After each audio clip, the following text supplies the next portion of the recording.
Now I would like to discuss Spark. All right. So after Hadoop's yarn, there were few more things that happened, and one of those were Apache Spark. Apache Spark actually challenged Hadoop's MapReduce with respect to the computing speed, the speed of computing. So it's basically a really, really fast MapReduce. Okay, it's around 100 times faster than Hadoop MapReduce in the memory because Hadoop MapReduce is very, very cautious about using memory, while Spark is not that cautious while using memory. Okay, and basically, if you are running Spark, you might consume a lot of memory, but your output will be really fast, and it is 10 times faster on the disk. So while the Hadoop MapReduce was written with a psyche of a batch-wise, providing batch-wise computation, Ha- Spark's priorities were to get things done in a really fast manner, and they did a very great job. Very great job. So I'm going to do a hands-on on Spark, and as we go forward, we are going to work a little bit more on the Spark. Okay, and Spark is very well integrated with Hadoop. As in, you can use Spark with Hive, you can use Spark with HDFS, and so on. You can talk to HBase from Spark. So and basically Spark runs on yarn. Okay, Spark runs very well on Hadoop yarn. Okay, so Spark is not really a competitor of Hadoop. Instead, it's more like a competitor to MapReduce. All right, so this diagram shows you a couple of things, that there is something called Spark Core. Spark Core basically does the main work, and this Spark Core can talk to HDFS, HBase, Hive, Tachyon, etc. And there are high level libraries like Streaming, MLlib, and GraphX. And the users can talk to Spark using either SQL, using Spark R, using Java, Python, and Scala. And this is Spark Core can run on top of Yarn at Amazon EC2 or on Mesos. Mesos is similar to Yarn. So these are the resource manager. Or if you have no resource manager, you can basically start Spark in standalone mode.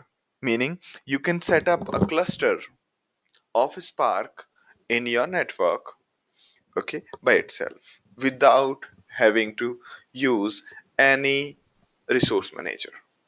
Okay, so Spark basically have been made very, very modular so that people having existing cluster can use it readily. Similarly, people who do not have existing cluster can also use it readily. Okay, so and people from different programming language, people having data at different places, they all can use Spark immediately. Okay, so if you want to start, you can basically download the corresponding version of Spark, but you don't need to because it's already installed on CloudX Lab.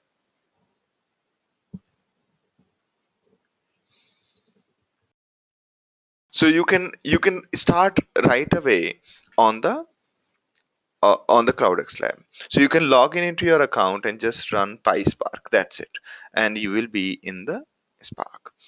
All right. So basically, either you can download, yeah, Spark directly on your desktop without having to have the Hadoop, you can start using Spark.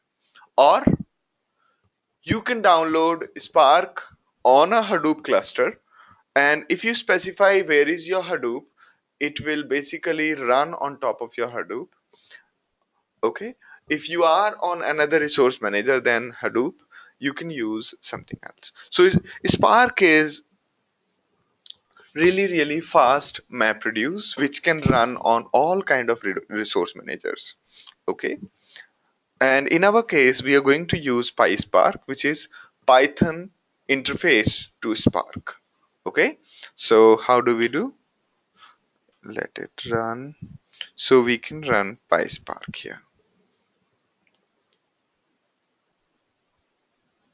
Okay, so now this Spark is connected to Hadoop. You can see that the service is connected. Here it says, okay,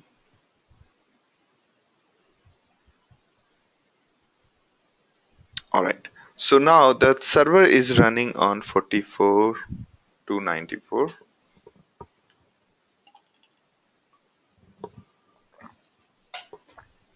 Okay, so this is the entry point for Spark if you are coming from Python background.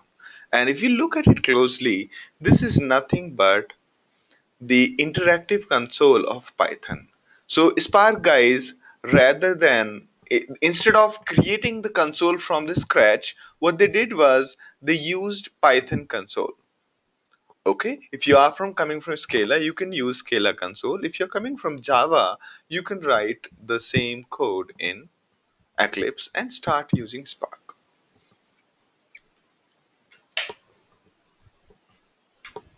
Okay, so customized this is essentially customized Python console.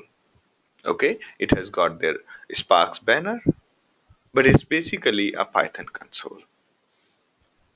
So in Python, those who are not aware about Python, this is a Python console. So Python console is a nice idea for those who are coming from Java or C++ background. Here, you can write program immediately and evaluate it.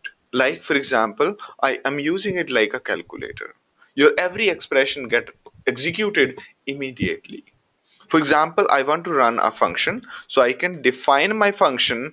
I'm defining my function, say this one, okay, and I'm saying return x into x. Okay, so let me try again. I'm saying x into x. So my function now, if I execute it with 12, will give me 144. So I just defined a function which will square my value. Here I'm saying def as in it's a keyword. My function, this is the name of the function, and the argument is x, and I'm returning a value x into x. Okay. Now this tab is important.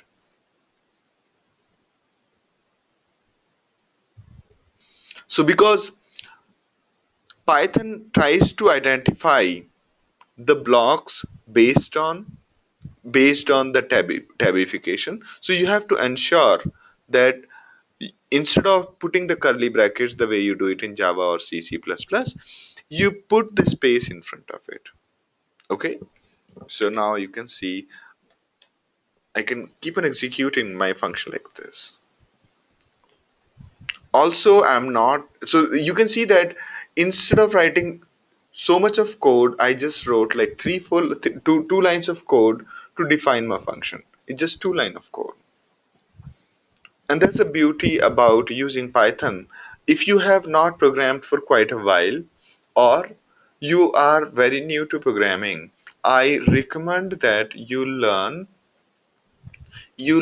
Python, honestly, because it's good to know a programming language, and learning Python is probably the easiest language possible. Okay, I'm saying easiest because when I teach Java to people, it takes a long time to absorb even the basic idea. because it's too much of syntax and it confuses people. But when they use Python, they are able to get up and running very quickly. Python or R, so people are able to pick it quickly. And Scala is also good. It's little faster than Python. So it's somewhere between Python and Java. It's slower than, I mean, it's quite good. It's faster, but it has more syntactical thing, as in you have to write more syntax. It's not type safe. Okay. So So I prefer Python over Scala because learning a language for a tool is not justifiable. All right, so that was a quick introduction on this. Now, so we defined first we can execute, we can create a new variable like this, okay, and we can run things like this. Okay, I have just created a variable x equals to 2, which means x will contain 2 value, and x plus y equals to x plus 3 means 2 plus 3 means 5. Okay, to print something you can just say like this. Okay, and myf is one of the functions which I created above. I can call myf like this. Okay, so which means 25. All right, and the output of myf I can save it in say z. Alright, so this way I have been able to quickly define my function and use it. Okay, so that was our quick hello world in Spark's console. Alright, now few concepts and then we'll come back to again doing the things in real time. Alright, so a little bit of theory, so which is very much required. Okay, so the core concept behind Spark is RDD. RDD is Resilience Distributed Dataset. Why do we need such an idea? Because we will be programming against data, right? So RDD is that dataset. Like in Pig, we load a dataset and then on the dataset we say filter this, group this, and so on, right? In the same fashion, Spark also, the story starts with dataset, and this dataset is quite intelligent as opposed to the other datasets. The dataset has lot of qualities in it, and this dataset is called Resilient Distributed Dataset or RDD. RDD is essentially a distributed dataset, meaning it looks like a dataset to you, it's like a big array to you, but this array of data is located on many computers under the hood without you having to deal with it. So this array called resilient distributed dataset, this basically a big array of values. Some of the values of this array are on one computer. Some of the values of this array are on another. Some of the values on this array are on third one, and so on. Okay, if you have three computers, resilient distributed data set internally is located on many computers, while to you it looks like a single simple array, but internally Spark is has located it, has put it on multiple computer. And why it has done so? So that it could utilize the memory and the processing power of all the computers. Memory, processing power, and the ability to read and write data of all these computers. That way all the computers join hands to get something done. Okay, so RDD is can be persisted in the memory, as in just like a cache or cache. Just like a cache, it can be persisted or capped in the memory. Okay, so that you don't have to recompute again and again.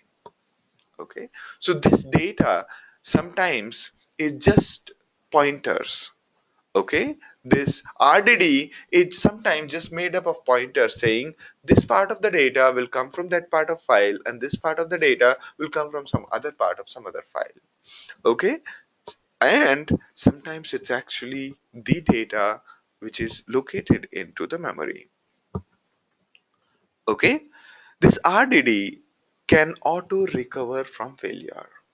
If a particular piece fails, then the same piece can be loaded on another new machine, fresh machine, automatically by Spark, and and it will be able to recompute because it knows that how it computed in the first place.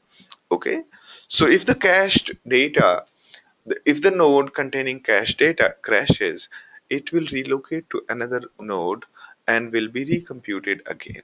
That's called resilience or auto recovery. It can have any type of data, but so generally the way you look at RDD is it's a big array of values contained in and every element is just another object. Okay, this object could be anything. It could be a number, it could be a value, it could be a string, or it could be another hash map or another array. But another special significance is to the key and value or tuple kind of a value. All right, now each individual dataset is read-only. Just like in Pig, you take a dataset, filter it, but filtering does not modify the actual dataset. Instead, it creates a fresh one. Exactly in the same way. One RDD can produce another RDD, but RDD doesn't get modified. Okay? So it's like a string, right? In any programming language if you use. So you basically operate on a variable without changing its value, instead creating a new value. Okay, in the same way, and the whole RDD is completely read only. You do not replace things in memory. All right, now let's see how do we create an RDD. An RDD can be created in a very simple fashion in this way. Okay, let's try to look at what does this command do. Okay, like this. Okay, what are these things? This is your fresh variable, and SC is the entry point. If you see here, when we start by Spark, it says that SC is your entry point. SC is a special object provided by PySpark, which will give you the control, or which will be your way to talk to Spark.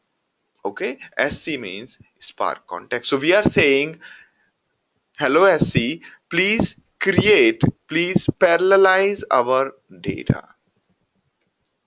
Please parallelize our data. We are telling SC to parallelize our data, which is in the form of array. Right now, this is on only this computer. When we say parallelize, it'll create an RDD. Okay, we are giving that RDD a name. Okay, you see, it's a RDD. It says parallelized collection RDD. Okay, so we just now created a fresh new RDD from an in-memory array. Now, you may want to create an array from HDFS, or you may want to create an array out of Hive. You might want to create an array out of S3 data, Amazon S3, or some other place. Okay, so Spark provides all those mechanisms for you. Okay, now let's try to create the array. Let's try to load the data from HDFS. And how do you do that? Using this. It's very straightforward for you. Okay, so let me just pick up the small syntax. You see, I'm saying lines is the new variable. Lines equals to sc.text file. Sc.text file is another function, okay, which basically loads data from HDFS. HDFS. Okay, you can see that I'm saying. Okay, so now what is lines? Lines is an RDD. It says it's a map partitioned RDD because our data here, this file is in HDFS. It's the same file on which we did the word count of MapReduce. Okay, now let's try to check what is there in lines. I'm saying lines dot take, give me 100 elements. You can see we just got an array of 100 elements. So while parallelize, put the local data onto RDD, or sd.txt file created an RDD, take brought the data from an RDD to your local machine. Okay, so let me just put 5 here.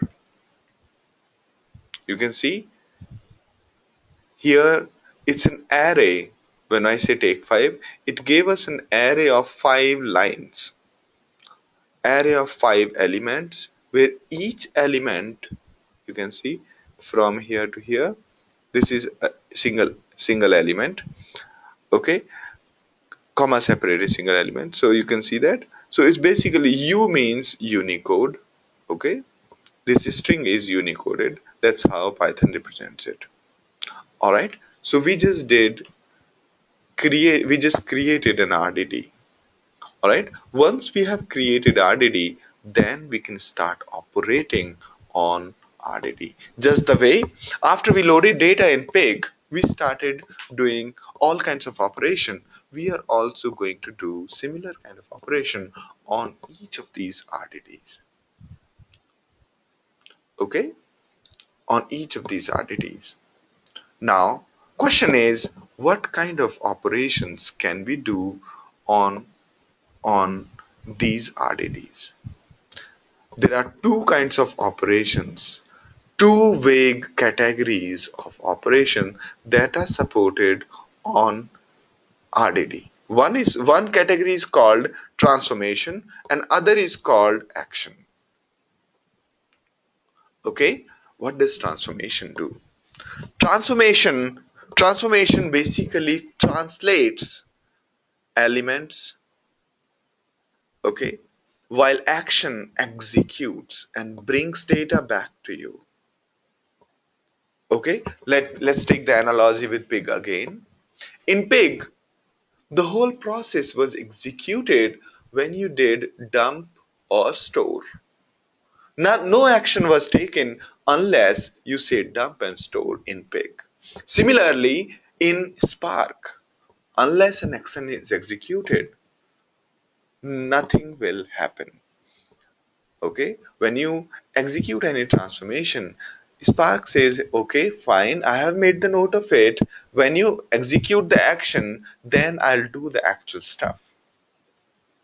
When you do an action, only then I'll do the actual stuff.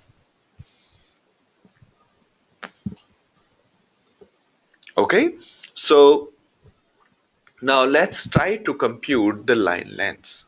Let's try to compute the length of each line. That's a transformation. So a transformation creates another RDD, okay?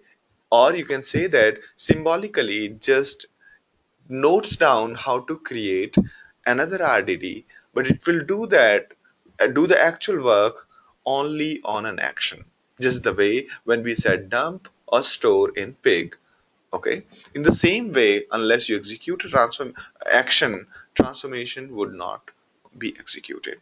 Okay, but transformation is very important. Transformation is done parallelly on many nodes. Okay, and what kind of things are there under transformation? Transformation could be as simple as map. Okay, yes. So now, what kind of things we can do on an RDD? Or what kind of things are there which are part of a transformation? There are many more transformations than what is listed here. One of them is map. What does map do? It just translates one object into another. It just translates one object into another, or you can say it just projects projects as in translating one form into another. So you can execute map function on every element. Now you may ask that how do we pass this logic for transformation? You can create a function and you can pass that function as an argument to map. Let me try to show you. Okay, let me try to show you. Let's say we are writing a function, okay, count vowels, okay, count vowels in string, or let me say str, count vowels in every line. Okay, I'll say for C in line, okay, if okay, I did mess up. All right, let me try to create here. So I'm trying to create a function called count vowels in a line, okay, for C in line, meaning character in line. For every character in line, if C is in A, E, I, O, U, okay, I'll say count equals 0, count equals to or plus equals to 1, and then I return count. Do you think it'll work?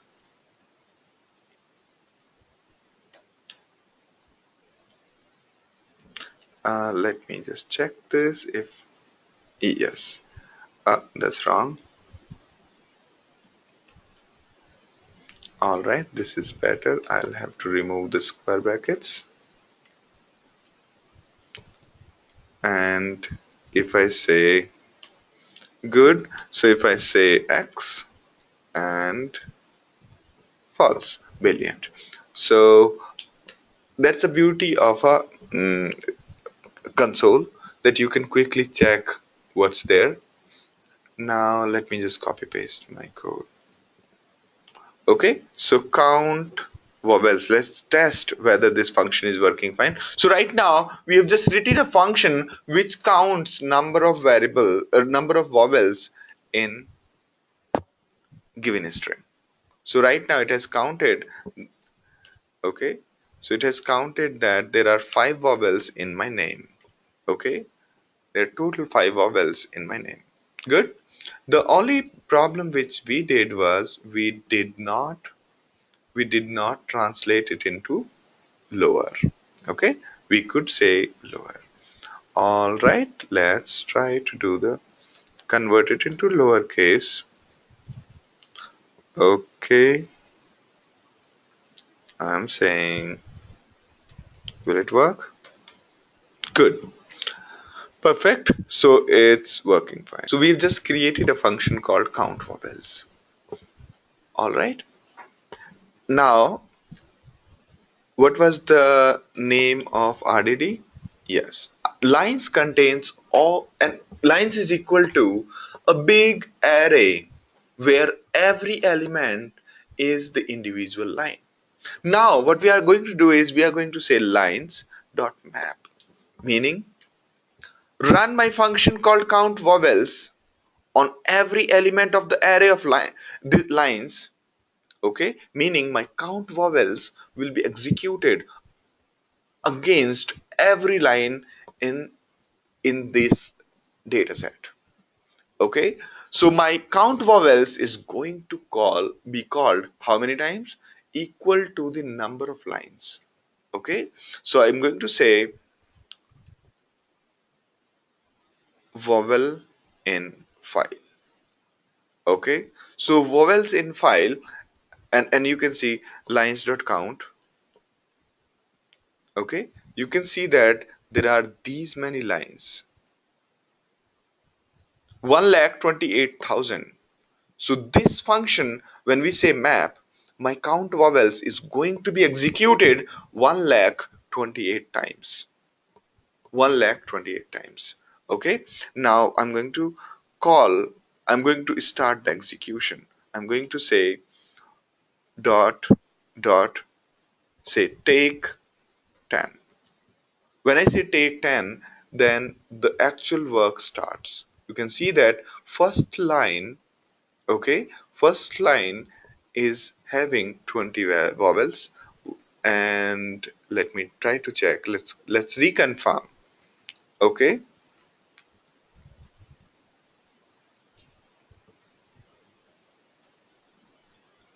you can see that here, from here to here, there are 20 vowels.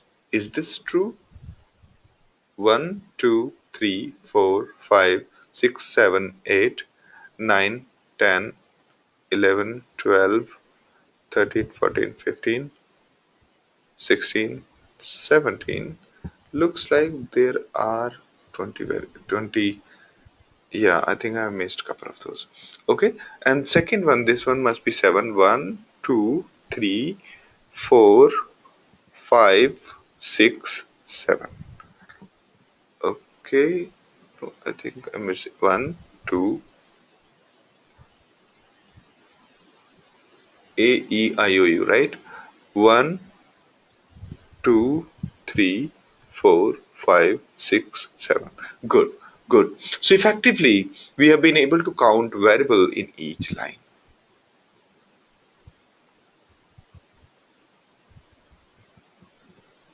All right.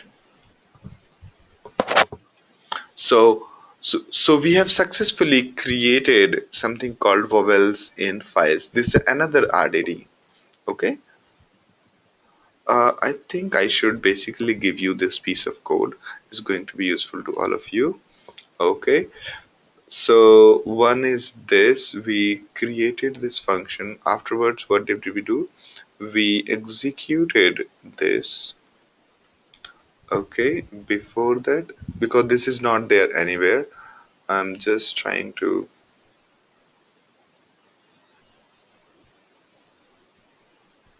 All right, all right,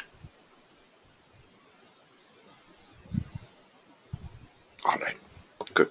So basically, first we loaded the text file into lines, then created this nice function. Okay, and then out of this function we executed this function on every element of lines, and once that's done, we said this dot take 10. Okay, so you guys can also give it a shot. All right, it may not be well formatted, and the Python would want you to format it properly. Okay, so better thing would be to put it in. All right, so you can see the lines is essentially an RDD loaded from the text file, loaded from the HDFS from this location, and lines is going to be, it's basically initially when you load a data, unless you cache it, it's not in memory. It's basically kind of mapped data, meaning first part of the array will come from first block in HDFS, second part of the array will come from second block of HDFS. Okay, so and so on. So that way is it divides the data. Similar to map, you have filter. If you want to remove certain element from an array, flat map one converts one element into multiple, and group by is something which basically groups the element by the key. Now flat map is something very interesting because this is similar to what we have MapReduce in the Hadoop MapReduce. Okay, because it can give out many elements, while this function in the map can only give out one value for every element. All right, so let's take it from here in the next session. Okay. All right. Thank you very much. Have a great day ahead. Bye bye.